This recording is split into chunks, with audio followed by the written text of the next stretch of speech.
Hey everybody, I'm Joshua Orro, the Mustang Prince, and welcome aboard on Mustang Prince Orro Reports. Well folks, today we're going to the happiest place on earth to talk about a classical attraction known as the Jungle Cruise. First opening on July 17th, 1955, the same day Disneyland made its grand opening, this classical ride, inspired by Walt Disney's True Life Adventures documentary series and the 1951 film The African Queen, is a simulated riverboat cruise that travels along a riverway using a concealed guidance system through areas with Asian, African, and South American themes. Now, I know I didn't include this ride on my top 15 attractions at Disneyland Resort due to the fact that it was still under refurbishment, but to be honest, the Jungle Cruise is a classical Disney ride, and it's a real highlight for the Adventureland area. And to me, the things that stand out about this ride are the animatronic animals and the skippers giving the ride a comedic narrative.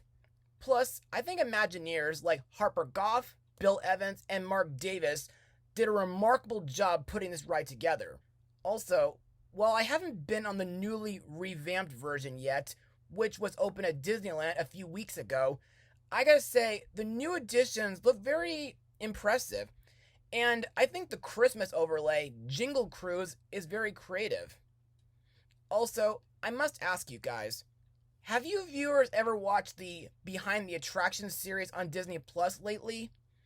Because, in my opinion, this documentary series is a great way to learn about the Disney attractions, next to the Disneyland historians like Alex the Historian or Matterhorn Matt that I've been watching on YouTube for quite some time now. And surprisingly, the very first episode of this educational series is none other than the Jungle Cruise. However, prior to the COVID/Delta pandemic, I've heard news of a movie based on the Jungle Cruise ride, and of course, it's the subject of my blog today. Released on July 30th, 2021, the movie is Jungle Cruise. Now, let's get sailing. In this thrilling adventure movie, researcher Dr. Lily Houston enlists the aid of wisecracking skipper Frank Wolf to take her down the Amazon in his ramshackle but charming boat known as L'Aquila. Together, they search for an ancient tree that holds the power to heal, a discovery that will change the future of medicine. Throughout their expedition, the unlikely duo encounters innumerable dangers and supernatural forces, all lurking in the deceptive beauty of the lush rainforest. But as the secrets of the lost tree unfold, the stakes reach even higher for Lily and Frank, and their fate, and mankind's, hangs in their balance. So, what are my thoughts? Well, in my opinion, this was a very thrilling Disney adventure movie.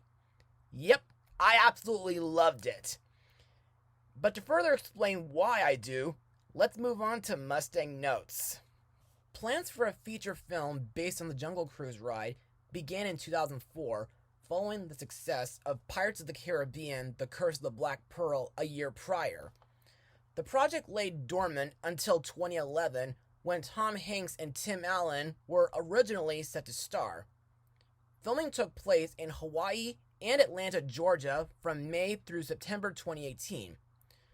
Also, in July 2017, Homei Colette-Serra, whom had directed House of Wax, was announced as director of the movie, and during January 2018, Michael Green was reported to have rewritten the script, which was previously worked on by Patrick McKay and J.D. Payne.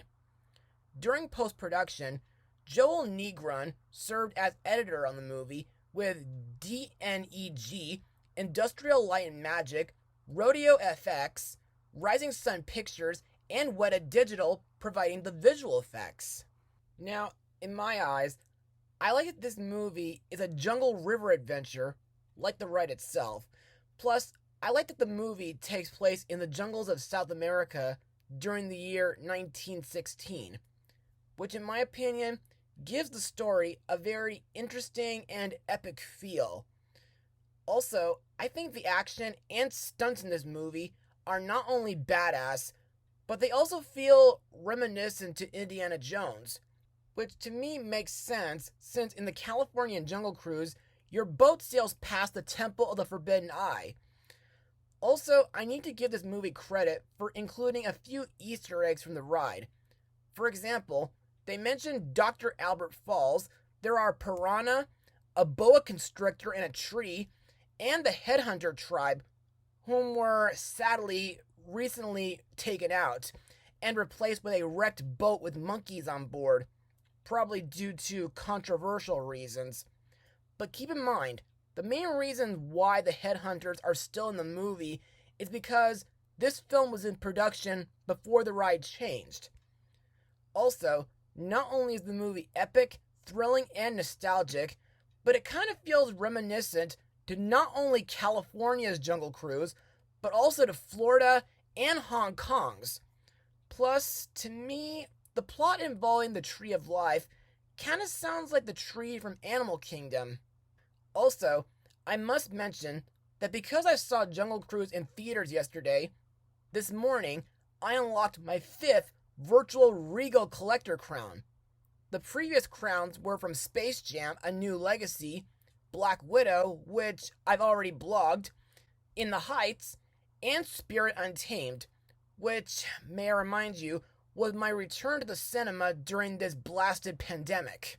And that's basically all I got for Mustang notes, so let's move on to the cast.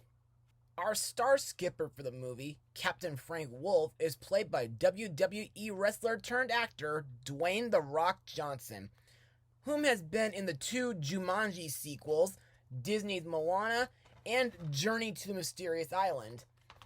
In my eyes, Frank is a fun character, although he can be a bit shrewd and cynical, but still, he's a noble steamboat captain.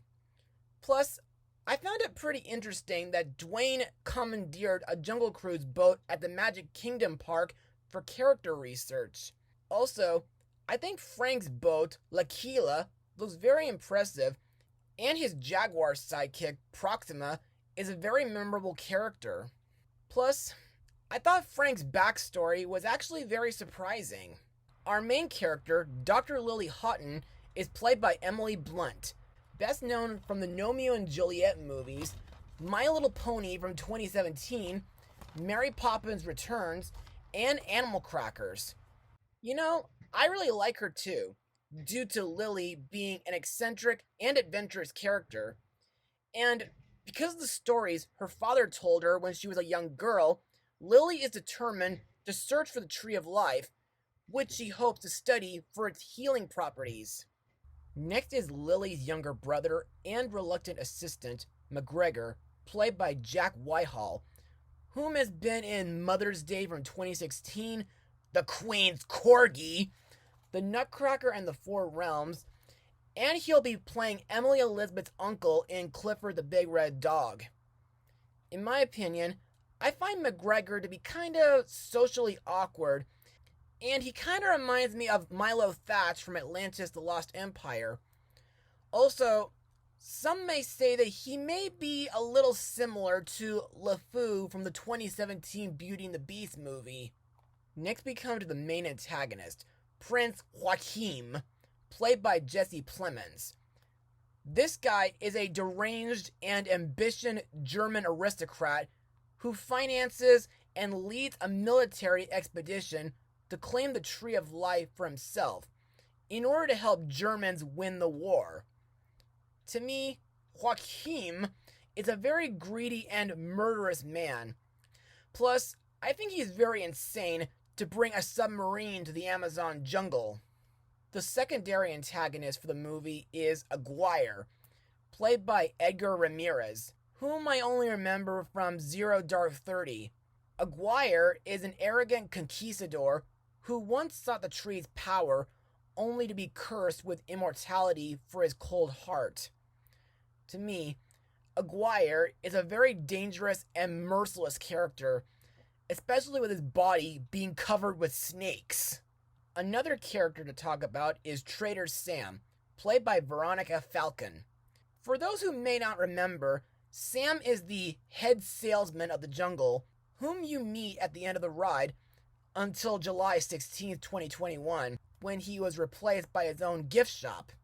Also, Sam has an enchanted tiki bar at the Disneyland Hotel, and in Epic Mickey, there's a reference to Trader Sam in the form of a cartoon dog shopkeeper named Tiki Sam.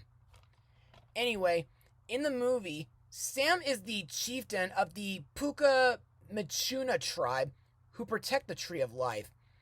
And she's also an ally of Frank Wolf, having a deal with him and the Jungle Navigation Company. Also, I think this character is very wise, mysterious, and interesting. And now let's move on to my final words. Overall, Jungle Cruise is a really thrilling movie.